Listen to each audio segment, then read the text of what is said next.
A few decades ago, communicating and collaborating with people across the globe was simply not possible. With advances in technology, there is a growing interdependence of the world's economies, cultures, goods, technology, and information. The creation of such a connected world is known as globalization. Globalization has a number of advantages, including Ricardo's theory of comparative advantage, scaled-up businesses, and better quality and variety of products. However, as with any major technological advancement, the benefits of globalization are skewed within society.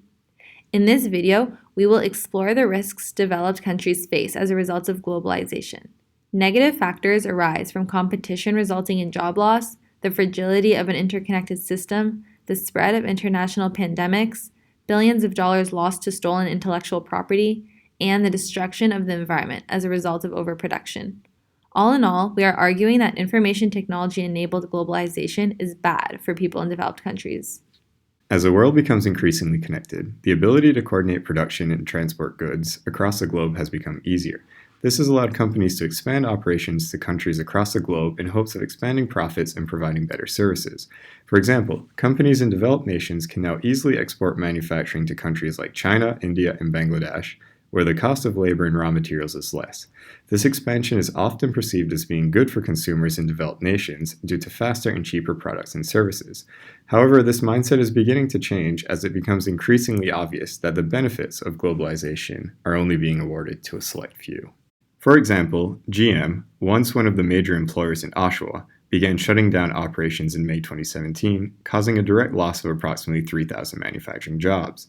This in itself is bad, but it gets worse as local businesses, once supported by those plant operators, are forced to adapt or shut down due to the weakened local economy.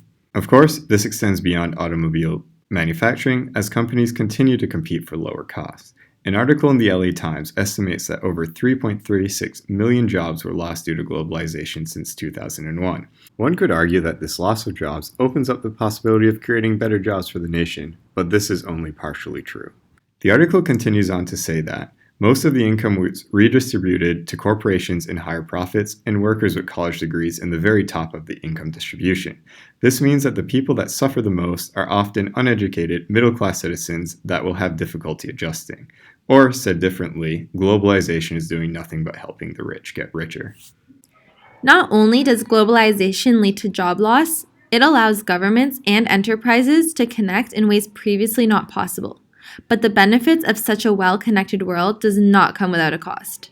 As enterprises and governments become increasingly connected, they become increasingly dependent on one another. Such strong interdependencies create systemic risks that can be triggered by seemingly insignificant events that occur in other parts of the world, but affect us all. While being connected may be beneficial in a select few cases, when risks inherently begin to manifest, the cascading shock spreads through and across every individual node in the system. To illustrate how this can affect developed nations, as globalization makes businesses and countries more reliant on the global market, tragedies entirely outside of our control can also negatively impact the system. In 2010, Russia experienced an extreme heat wave, which lowered the country's annual wheat harvest by 70%. In order to protect local consumers, the Russian government instituted a grain export ban, which had the effect of increasing international grain prices by almost 40% in a period of only 7 months. While having a connected world may help in individual cases, like providing relief to Australia, when one cog in the wheel begins to fade, everyone suffers. In essence, we are trading the benefit of the few at the risk of causing suffering for the many. To date, we have just considered the effects of globalization in the context of job loss and systemic risk. But globalization is spreading and beginning to infect our healthcare system. It is true that by working together, we can help prevent and often eliminate life-threatening diseases. Take, for example, smallpox, a disease that once had a mortality rate up to 40%, but is now considered extinct. However, what this fails to consider is the extra risk and burden placed upon developed nations as they are increasingly connected to nations with less access to modern medicine, the most obvious effect being the increase in the emergence and reemergence of infectious diseases. Taking an example that is currently making headlines around the globe, the novel coronavirus, a disease which originated in China and has already infected over 4,000 people in 17 different countries, of which developed nations are not excluded.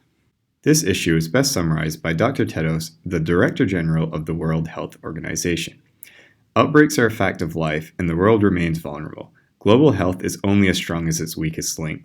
No one is safe until everyone is safe. To illustrate, in 2003, 800 people, including 44 Canadians, were killed by severe acute respiratory syndrome, or SARS. Like the coronavirus, SARS originated in mainland China and made significant headlines since the Chinese government initially downplayed the seriousness of the outbreak. This just goes to show how 44 Canadian lives were lost as a consequence of the exposure to underdeveloped nations with less access and lower health standards than our own. Not only does the world take a loss from the spread of diseases, but developed countries suffer losses from even their own assets, such as intellectual property, or IP. It is true that benefits stemming from information technology-enabled globalization include rewarding creativity, stimulating innovation, and contributing to economic development. However, detrimental losses may be faced by developed countries when the time and resources required for experts to develop a novel technology is easily stolen and manufactured in developing countries due to the lack of the universal IP protection. In fact, according to CNBN, 1 in 5 corporations say that China alone has stolen their IP within the last year. For example, toys, clothing, and cosmetics and personal care industries have fallen victim to piracy, resulting in a total of 55.1 billion euros in loss of total sales and over 500,000 lost jobs due to counterfeiting. To push the problem beyond counterfeiting, in response to this increased threat, developed nations were forced to create a universal agreement between all nations. This agreement, known as the Trade-Related Aspects of Intellectual Property Rights Agreement, or TRIPS, has allowed companies to gain exclusive rights to sell their products.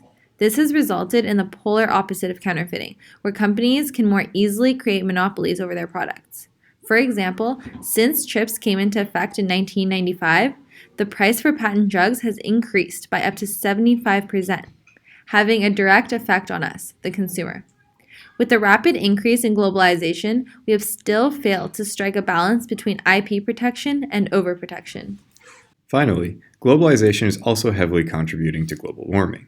That is, the ability to dispose of our waste is increasingly becoming a global affair, which at the surface may sound beneficial for everyone, but in reality, this is allowing us to destroy our planet faster than ever before. Globalization allows companies in developed nations to export their waste to developing countries for recycling. The idea being that developing countries have a lower cost of labor and can easily dispose of our waste.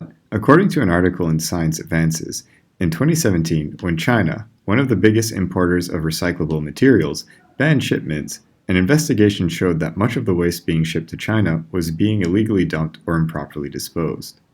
The article goes on to say that for plastics alone, this destructive cycle is responsible for creating 6,300 million tons of plastics since 1950, where only 20% was recycled or incinerated, leaving 80% to accumulate in landfills across the globe. Globalization has allowed us to produce beyond our current means of proper disposal and thus worsening the effect of climate change. So why is climate change bad for everyone? I think this goes without saying. The direct influences include rising temperatures, degrading air quality, and vector-borne diseases. Furthermore, the extreme weather has been linked to hurricanes and floods, causing fatalities and injuries. It is clear that when the planet suffers, we all suffer with it. All in all, globalization has resulted in a loss of jobs, an interdependence that puts our system at risk, threatens our health due to the exposure to underdeveloped nations, stolen intellectual property and trademarks, and ultimately, a lack of accountability for the waste we produce.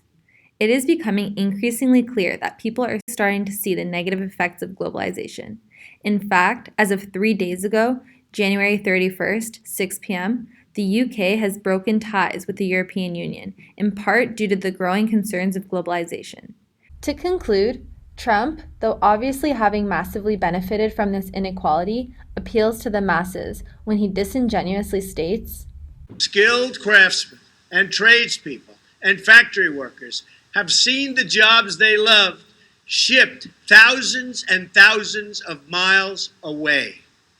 Many Pennsylvania towns, once thriving and humming, are now in a state of total disrepair. This wave of globalization has wiped out totally our middle class. It doesn't have to be this way.